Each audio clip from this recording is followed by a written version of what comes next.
1장 1절에서 17절까지 다 한 장을 다 보겠습니다. 같이. 주께서 모세를 부르시고 회중의 성막으로부터 그에게 말씀하시기를 이스라엘 자손에게 일러 그들에게 말하라. 너희 중에 누가 주께 제물을 드리려면 너희는 가축 중에서 또 곧 소떼나 양떼 중에서 너희 제물을 드릴지니라. 그의 제물이 소떼의 번제의 희생이면 흠없는 수컷으로 드릴 것이며 회중의 성막 문에서 주 앞에 자원함으로 드려야 할지니라.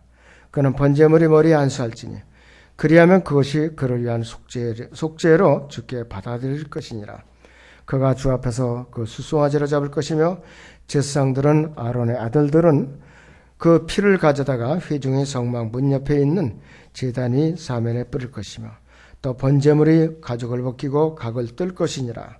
제사장 아론의 아들들은 제단 위에 불을 놓고 불 위에다 정연하게 나무를 놓고 제사장들인 아론의 아들들은 각든 부분과 머리와 기름을 제단 위 불 위에 있는 나무에다 정연하게 놓을 것이나 그 내장과 다리들은 물에 씻어 제사장의 모든 제단 위에서 불살라 번제의 희생으로 불로 드리는 제사가 되게 할지니 주께 향기로운 냄새니라. 만일 그 사람의 제물이 양떼나 소떼의 염소떼의 번제의 희생이면 그는 흠없는 수컷으로 가져올지니 그는 북쪽을 향한 제단면에서 주 앞에 그것을 잡을 것이요 제사장들인 아론의 아들들이 제단 위 사면에다 피를 뿌릴지니라.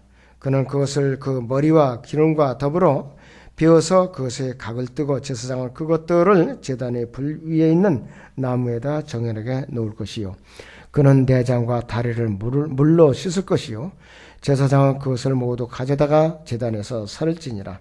그것이 번제 희생으로 불로 드리는 제사니 주께 향기로운 냄새니라.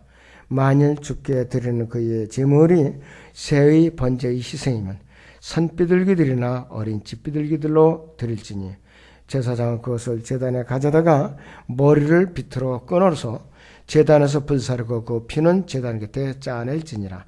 그 모이 주머니는 그 깃털과 함께 뽑아서 제단 동편 재 버리는 곳에 버리고 날개를 찢되 아주 찢지 말고 제사장은 그것을 제단 위에 불 피운 나무 위에서 살을지니라.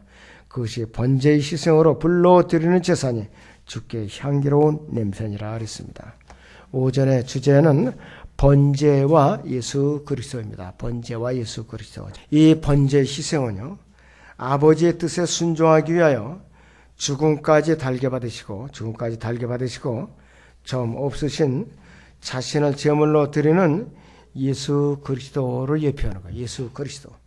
믿는 자가 하나님의 뜻에 따라서 기쁜 마음으로 죽기까지 순종한 적은 결코 없죠, 우리가. 그래서 또 이 번제는 예수님의 희생을 말하는 것이고 또 속죄를 말하는 것이에요.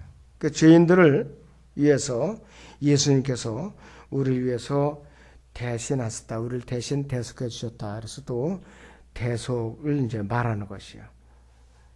그래서 이제 우리를 위한 속죄와 대속과 또 죽기까지 우리 위해서 이제 순종하신 것. 그것을 예표하는 것이에요.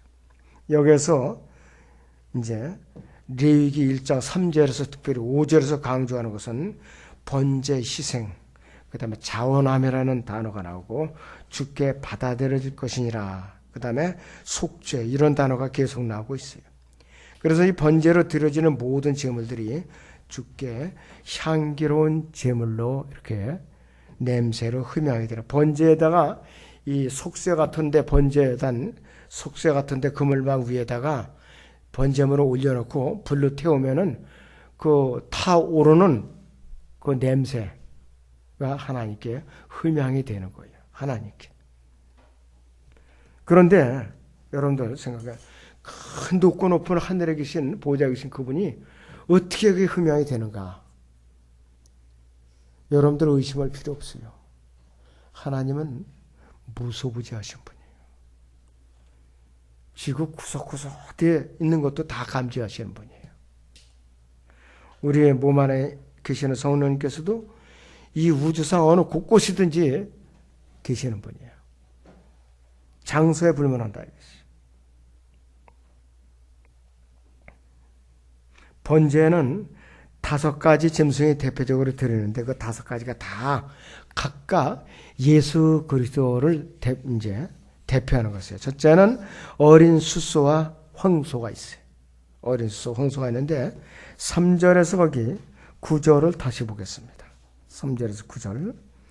그의 제물이 소떼의 번제의 희생이면 흠없는 수꽃으로 드릴 것이며 회중이 성막문에서 주 앞에 자원함으로 드려야 할지니라.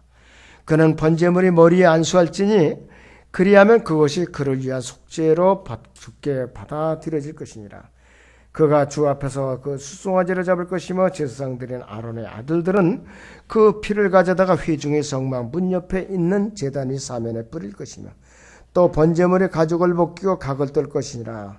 제사장 아론의 아들들은 제단 위에 불을 놓고 불 위에다 정연하게 나무를 놓고 제사장들인 아론의 아들들은 각된 부분과 머리와 기름을 제단 위 불 위에 있는 나무에다 정연하게 놓을 것이나 그 내장과 다리들은 물에 씻어 제사장이 모두 제단 위에서 불살라 번제의 희생으로 불로 드리는 제사가 되게 할지니 주께 향기로운 냄새니라. 이렇게 말씀을 하고 있어요.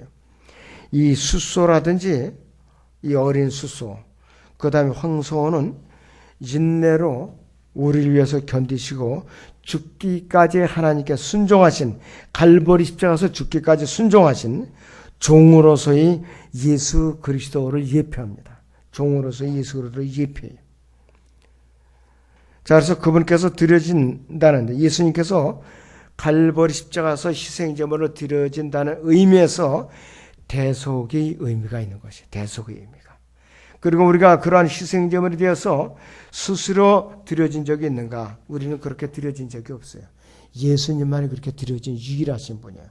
빌립보서 2장 보세요. 5절에서 8절까지. 신약에서 바울은 이렇게 기록을 하고 있습니다. 빌립보서 2장 5절에서 8절을 보겠습니다.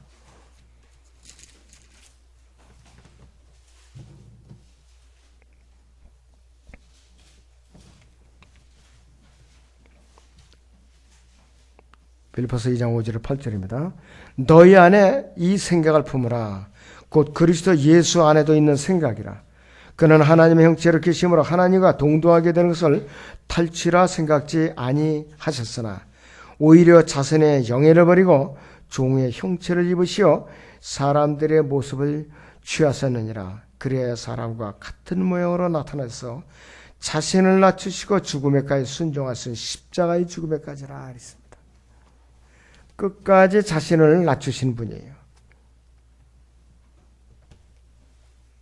과연 예수님 같이 이렇게 낮춰주신 분이 누가 있는가 이것이에요. 아무도 없어요. 인간으로서는 아무도 없어요. 그래서 사람들은 높아지고자 하는 사람들은 조심해야 돼요. 마귀가 그 사람에게 계속해서 충동질하고 바람을 넣고 있는 그런 사람들이 아주 조심해야 될 사람들이에요. 그래서 우리에게 그분께서는 속죄사역을 완성하심으로써 우리에게 구원의 근원이 되신 분이에요. 여기 여러분들 히브리서 5장 9절을 보죠. 히브리서 5장 9절을 봅니다.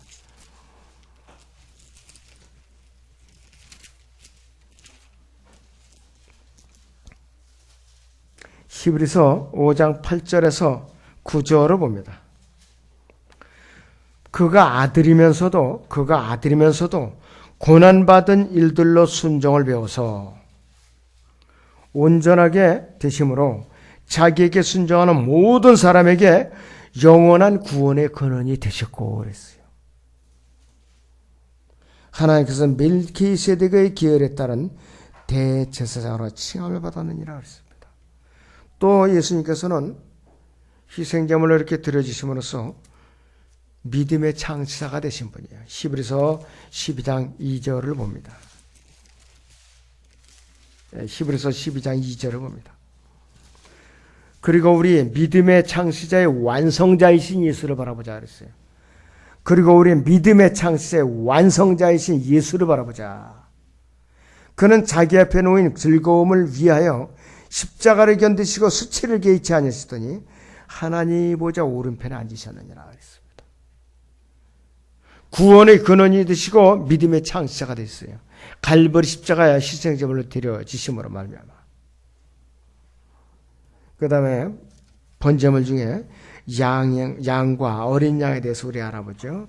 이 본문 레위기 1장 10절에서 13절을 봅니다. 레위기 1장 10절부터 13절까지. 만일 그 사람이 제물이 양떼나 염소떼의 번제의 희생이면 그는 흠없는 수컷으로 갈지니. 번제물은요, 양 암놈이 없어요. 수컷이에요, 수컷. 흠이 없어야 돼요.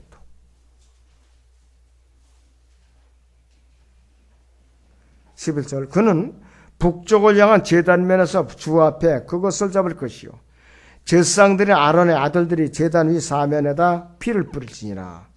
그는 그것을 그 머리와 기름과 더불어 비어서 그것의 각을 뜨고 제사장은 그것들을 제단 위에 불 위에 있는 나무에다 정연하게 놓을 것이요 그는 내장과 다리를 물로 씻을 것이요 제사장은 그것을 모두 가져다가 제단 위에 살을 지니라. 그것이 희생제물로 불로 드리는 제사니 주께 향기로운 냄새니라 그랬습니다. 양이나 어린 양은 십자가의 죽음에 저항하지 않고 몸소 자신을 내어드린 예수 그리스도를 예표하는 것이 예수 그리스도. 그리고 이 어린 양은 1년 되고 흠없는 수컷이라 해야 돼요. 반드시 1년 되고 흠없고 여기서 흠없는 수컷이라 되어 있죠. 6월절을 기다려 그랬죠. 1년 되고 흠없는 수컷으로 드릴지니라고 그랬어요. 문 인방과 또 인방과 문 설주에다가 피를 바르되 몇 방울씩 이렇게 그냥 살짝살짝 뿌려놨던 그냥 줄줄 넘치게 흠뻑 적셔 뿌려놨던 양에는 관계가 없어요. 여러분들 구원받을 때 감정 갖고 판단을 해요. 어떤 사람은 막 그냥 눈물을 흘려요. 막 춤도 추고 아유 나가 이제는 세상 다 내 것 같다. 그리고 어떤 사람은 너무 신사가 됐고 맹맹해서 아유 그러세요? 지금 제가 어떻게 하면 되죠? 이렇게 주님을 영접하면 됩니다. 아 그러세요? 그럼 제가 따라서 영접하겠습니다 하고 이제 기도를 해요. 이렇게 이 구원받을 때 신사적으로 이렇게 아주 얌전하고 맹맹한 사람이 있어요. 이런 사람에 비하면은 문 인방과 설주에다가 피를 몇 방울 이렇게 찍어본 사람하고 똑같아요. 막 그냥 눈물을 훌쩍이고 코 흘리고 우는 사람은 누구냐? 피를 갖다 흠뻑 적신 그런 사람과 같다 이거예요. 여러분들 구원받을 때 절대로 감정에 좌우돼서 구원받았느냐 못 받았느냐 판정하면 큰일 나요. 이런 오해하지 마세요. 그리고 성경 몇 장 몇 절에 피가 안 나오면 구원이 아니다. 히브리서를 갖다 들이대면서 이것도 아니에요. 여러분들 큰일 나요.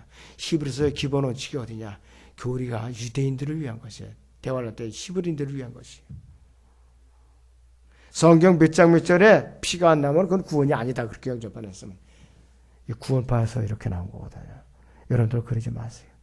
에티오피아 내시가 여러분들 사막을 가다가 이사야서 두루마리 필사본을 읽었잖아요. 거기 몇 장 몇 절에 피가 나오고 그러던가요?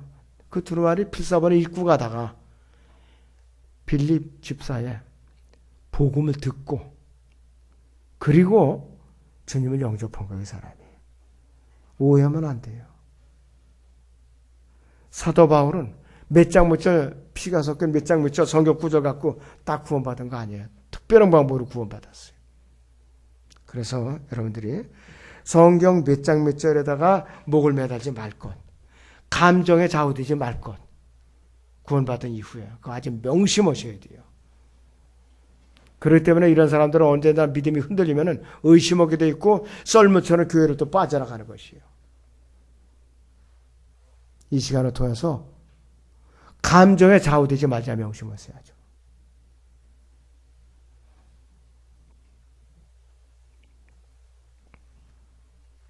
예수님께서는 갈보리 십자가에서 1년 되고 허물없는 어린 양의 모습으로서 세상 죄를 제거하고 저나 여러분들의 이 죄를 다 짊어지시려고 십자가에 순종하신 거예요.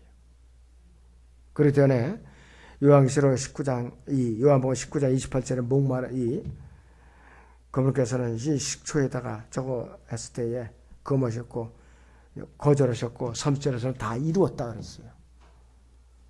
영어로 다 수동태로 돼서 it is finished 라고 그랬고, 과거가 아니에요. 이루어지니라 이것이. 그리고 우리는 십자가 못 박혀 있는 상태예요. 언제까지? 영원토록 그렇게 있는 상태예요. 예수님과 우리는 한데 이렇게 결합되는 상태라 이것이.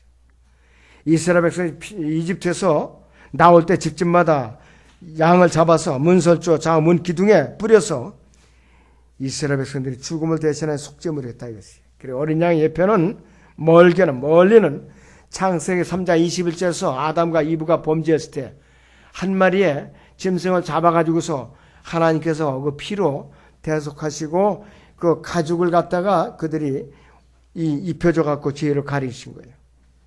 창세기 4장에서는 의인 아벨이 제단에다 양을 잡아들인 그 피가 예표였고, 그 다음에 창세기 22장에서는 모리아산에서 이 아브라함이 그의 독자인 이 이삭을 바칠 때 그때 예표했었고, 그 다음에 수풀에 걸린 그 양을 이제 잡아서 번제물로 드린 사건이라 이것이.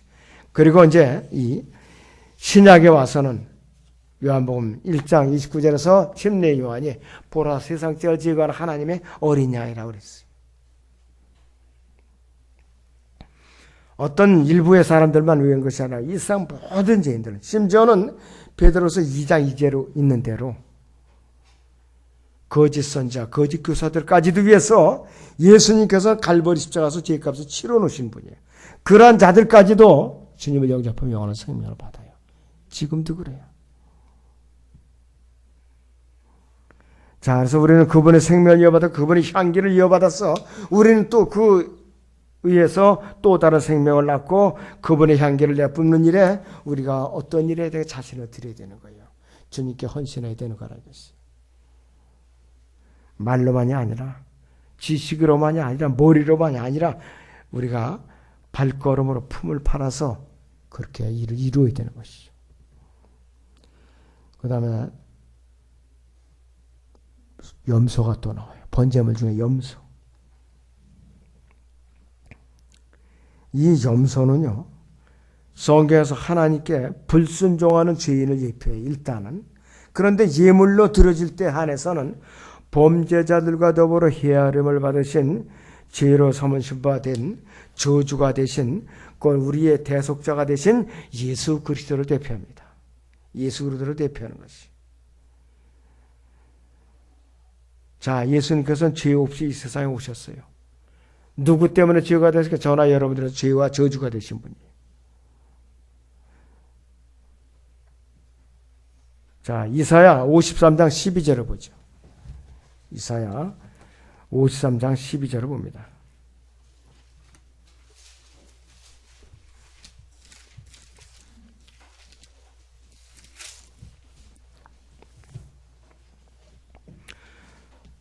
그러므로 내가 위대한 자와 더불어 한 몫을 그에게 나눠줄 것이며 그가 강한 자들과 더불어 탈취물을 나눌 것이니 이는 그가 자기의 혼을 부어 죽음에 이르게 했으며 또 그는 범죄자들과 더불어 헤아림을 받았으나 그가 많은 사람들이 죄를 지며 범죄자들을 위해 중보를 하였습니다. 그랬습니다.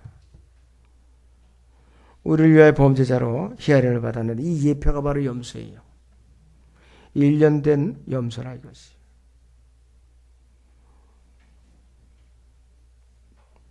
그 다음에는 산비둘기와 어린 집비둘기가 있어요. 산비둘기와 어린 집비둘기. 본문 14절에서 17절을 같이 봅니다.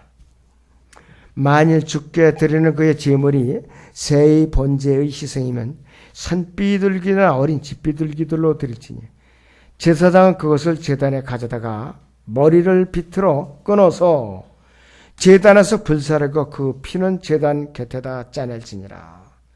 그 모이 주머니는 그 깃털과 함께 뽑아서 제단 동편체에 버리는 것을 버리고 날개를 찢되 아주 찢지 말고 제사장은 그것을 제단이 불피운 나무 위에서 선을 지니라. 그것이 번제 희생으로 불러드리는 제사하니 주께 향기로운 냄새니라.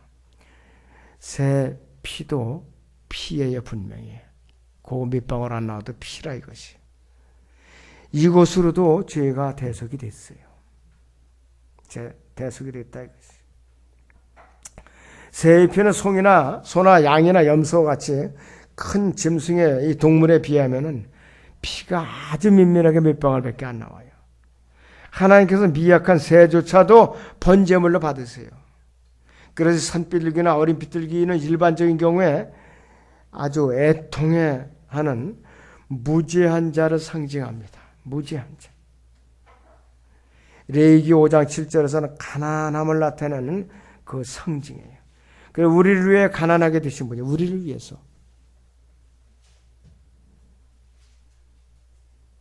레위기 5장 7절을 보죠.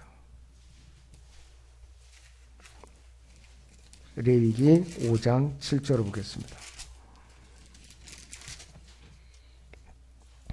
만일 그가 어린 양을 가져올 형편이 못되면 그때는 자기가 범한 허물을 인하여 산비둘기 2마리나 어린 집비둘기 2마리를 주께 가져와서 하나는 속죄제물로 또 하나는 번제물로 삼을 것이라 그랬어요. 하나는 속죄제물로 하나는 번제물로 삼을 것이라 그랬어요. 누가복음 9장 58절을 봅니다. 누가복음 9장 58절을 봅니다.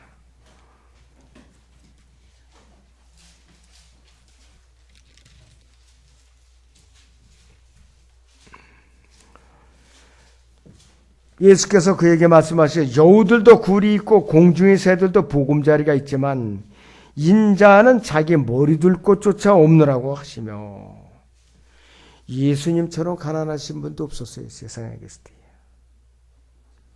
하나님의 형체를 버리심으로써 시작된 그분의 가난의 길은 희생제물이 되심과 함께 이제 끝나서 갈보리 십자가에서 종상용으로 끝나시요.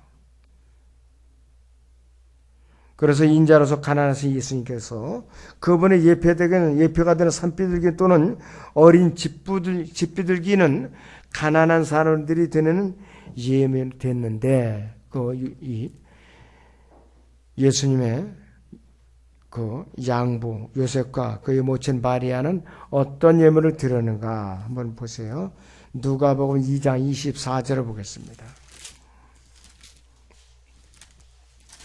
누가복음 2장 24절을 보죠. 22절부터 봐요.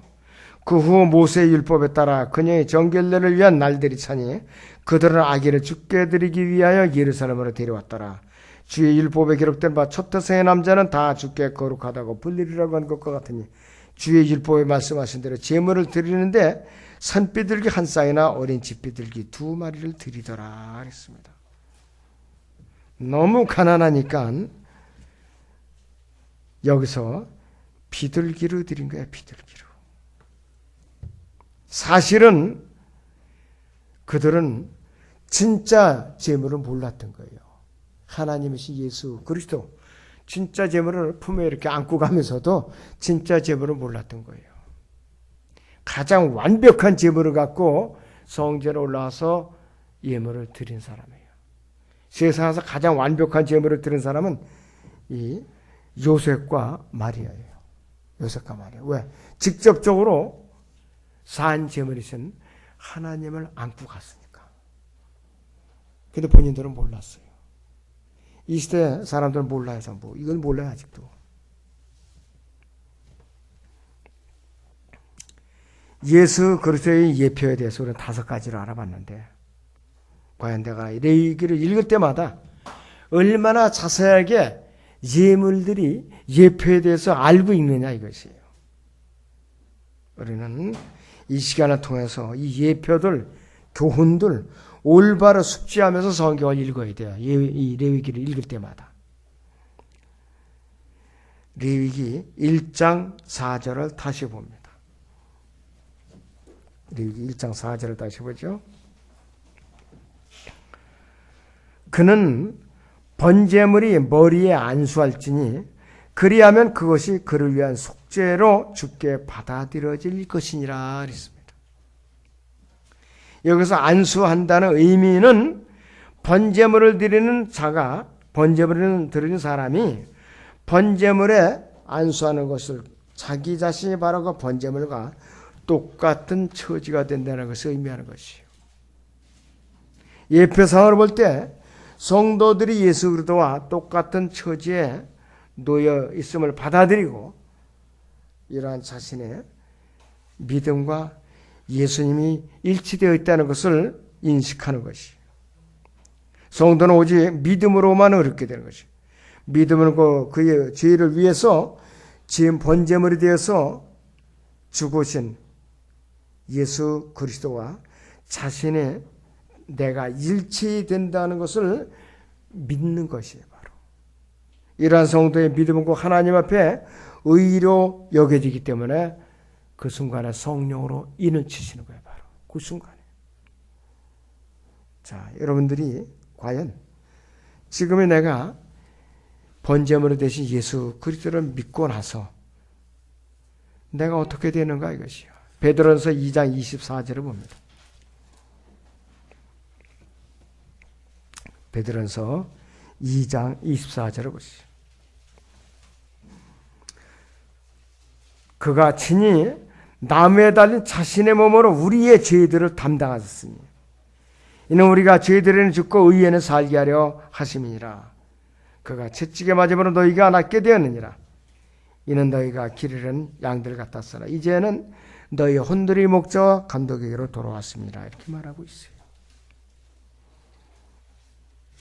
여러분들 알들 모르든 주님을 영접하는 그 순간에